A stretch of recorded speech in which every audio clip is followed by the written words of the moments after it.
ক্ষুধার রাজ্যে পৃথিবী গদ্যময়, পূর্ণিমার চাঁদ যেন ঝলসানো রুটি। কি মনে পড়ছে ভাব সম্প্রসারণটা? আমরা সকলেই পড়েছি, সকলেই আমরা এর সম্পর্কে অবগত। যখন স্যার ম্যামরা আমাদেরকে এগুলো ক্লাসের মধ্যে বিশ্লেষণ করে ভেঙে ভেঙে এর অর্থটা বোঝানোর চেষ্টা করতেন, আমরা ঠিকই বুঝতাম বা ওটা আমরা খুব ভালোভাবে মুখস্থ করতাম বা পড়তাম, তার অর্থটা বুঝে নিতাম সেই মুহূর্তে, শুধুমাত্র পরীক্ষায় পাস করার জন্য বা ভালো নাম্বার পাওয়ার জন্য। কিন্তু কষ্টটা, ওই কথাটার মধ্যে যে কষ্টটা আছে, সেই কষ্টটা কিন্তু আমরা সেই মুহূর্তে এতটা অনুভব করতে পারিনি যতটা আমরা এখন অনুভব করছি।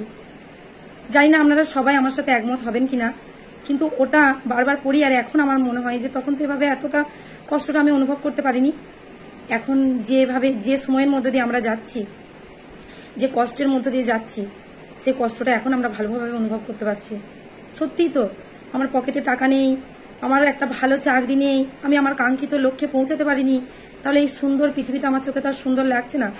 পূর্ণিমার চাঁদটাও যেন তখন আমার কাছে অসহনীয় হয়ে উঠেছে, ভালো লাগছে না।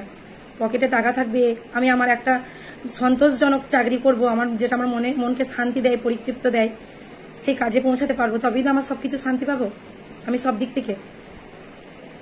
তাহলে কি হবে? আমাদেরকে কি করতে হবে?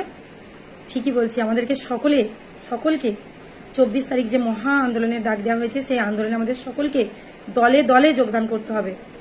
একদম রাজপথ কাঁপাতে হবে। শুধুমাত্র আমাদের 22 স্টেটের গর্জন শুনতে পাবে যে আমরা বেকাররা এভাবে আমাদের 3টে বছর, শুধুমাত্র রেজাল্ট আউটের পর 3টে বছর পার হয়ে গেছে, আমরা এত কষ্টের মধ্যে আছি। তাহলে কিভাবে আপনারা বাড়িতে বসে থাকতে পারছেন এত কষ্ট চাপা দিয়ে? কেন আপনারা আন্দোলনে আসছেন না? সেখানে আমরা দেখি আমাদের প্রতিবন্ধী ভাই বোনেরা কিভাবে আন্দোলনে যোগদান করে। আপনার মনে হয় না যে আপনার যে বাবা মার যে শেষ সম্বলটুকু, জমিটা বিক্রি করে বা বন্ধক দিয়ে আপনাকে ডিএলএড ট্রেনিংটা করিয়েছে, যে আমার ছেলেটা বা মেয়েটা যখন বড় হয়ে যাবে, যখন কমপ্লিট হয়ে যাবে ট্রেনিংটা, সে যখন চাকরি পাবে, তখন আমরা এগুলো সব অভাবগুলো মিটিয়ে দেবে। আমার তখন মনে পড়বে না যে আমি আমার শেষ সম্বলটুকু রাখিনি?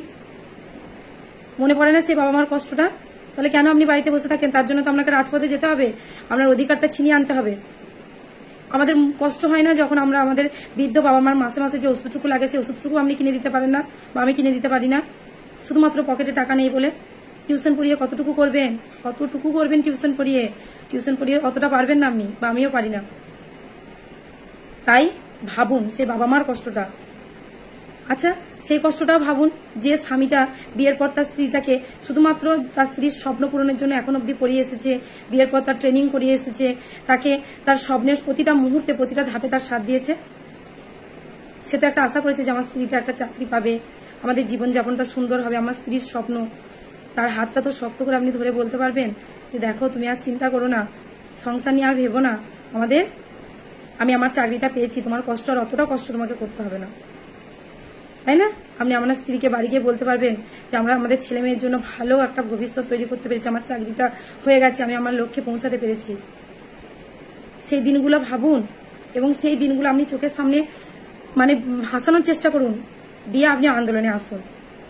আপনি যখন সরকারি স্কুলের কোনো শিক্ষক বা শিক্ষিকা পদে আপনি হয়ে যাবেন, তখন আপনার পিছনে বা আপনার সামনে যারা সমালোচনা করছে, তারাই আপনাকে দেখবেন সব কাজে আগে ডাকবে, মিলিয়ে নেবেন, সব কাজে তারা আপনাকে আগে ডাকবে। সমাজে কোনো একটা অনুষ্ঠান হবে, সামাজিক অনুষ্ঠান, সেখানে চিফ গেস্ট হিসেবে আপনাকে ডাকবে। একটুও বাড়িয়ে বলছি না, আমি এগুলো আমার চোখের সামনে অনেক দেখেছি। তাহলে সেটা যাতে হয়, আপনি যেন একটা সুখী জীবনযাপন করতে পারেন, আপনার মনের দিক থেকে যেন একটা শান্তি অনুভব করতে পারেন, আপনি যেন আপনার শেষ জীবনটা ছোট ছোট বাচ্চাদের সাথে কাটাতে পারেন কোন একটা বিদ্যালয়ে, আপনি যেন আপনার সমাজকে কিছু দিয়ে যেতে পারেন, তার জন্য আপনাকে নিজের হকের লড়াইটা লড়তে হবে, নিজের অধিকারটা ছিনিয়ে আনতে হবে। সেটা বাড়িতে বসে হবে না, সেটা রাজপথে নামুন, রাজপথে গর্জন করুন, সরকারের দৃষ্টি আকর্ষণ করুন। কেন বুঝতে পারছেন না? বাড়িতে বসলে কেউ আপনাকে চাকরি দিয়ে যাবে না। একটা বাচ্চা দেখবেন, একটা মা তার বাচ্চাকে ততক্ষণ না দুধ দেয় যতক্ষণ না সেই বাচ্চাটা কান্না করে বা কাঁদে। মা ভাবে আমার বাচ্চা খেলা করছে, বারবার দেখে মা ভাবে আমার বাচ্চা খেলা করছে, হাসছে, ছুটে বেড়াচ্ছে, আমার বাচ্চা তাহলে খিদে পায়নি। তাহলে আপনি কি করে ভাবছেন যে সরকার আপনাকে বাড়িতে চাকরিটা দিয়ে যাবে? কখনোই না। হকের লড়াই, নিজের দাবি, ন্যায্য দাবি বা ন্যায্য অধিকারের জন্য লড়াইটা আপনাকেই লড়তে হবে। দেখেন তো যে আমাদের কত প্রতিবন্ধী ভাই বোনরা, তারা রাজপথে নামে, তাদের আসার কোনো প্রয়োজনীয়তা নেই, কিন্তু তারা তাও আসে। তাহলে আপনি আমি কেন সুস্থ স্বাভাবিক হয়ে বাড়িতে বসে থাকবো? কেউ বাড়িতে বসে থাকবেন না। আপনাদের কাছে করজোরে আমি অনুরোধ করছি, আপনাদের কাছে করজোরে অনুরোধ করছি, আপনারা সকলে আন্দোলনে আসুন। 24শে সেপ্টেম্বর যে আমাদের মহা আন্দোলনের ডাক দেওয়া হয়েছে, সেই আন্দোলনে আপনারা সকলে সামিল হন। রাজপথ একেবারে কাঁপিয়ে ফেলতে হবে। একবার ভাবুন, পর্যাপ্ত ভ্যাকান্সি যদি না দিয়ে নোটিফিকেশনটা দিয়ে দেয়, আমার আপনার স্বপ্ন অধরা থেকে যাবে। অনেকে আমরা বঞ্চিত হয়ে যাব, অনেকে আমরা ছিটকে যাব। আমরা এইসব কেউ হতে চাই না। আমরা আমাদের লক্ষ্যে পৌঁছাতে চাই, আমাদের কাঙ্ক্ষিত লক্ষ্যে, আমাদের স্বপ্নটাকে আমরা ছুঁতে চাই। একটা